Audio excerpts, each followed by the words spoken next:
ऐसे लगना चाहिए कि थोड़ा कुछ गान बजान हो रहा है ना। सभी लोग हाथ पूरी तरह से इसे साफा सरेंडर करेंगे। अपने से बोलिए सच्चे दरबार की। देखा कंजूसी करे तो हम तो जेकरा भी दो गो हाथ बा भैया दोनों उठैया और जेकरा भी ना होती तो गोरे उठा सकता। चलिए मत रहा था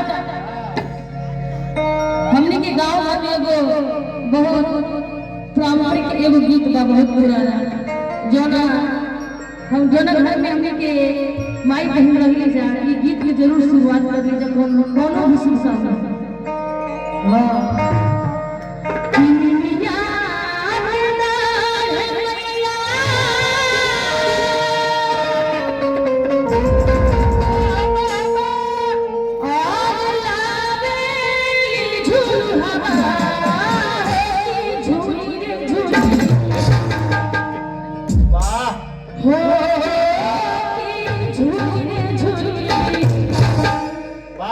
दिखाई देता नो।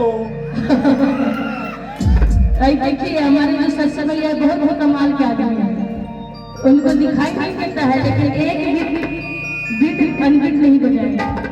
जरा गौर कीजिए कि हो कि झूली रे झूली और चाहे कि जैसे जैसे ये ढोलक बजे भैया वैसे वैसे तालियां बजाते हैं एकदम बाजे हो एकदम दिखा दे रहा है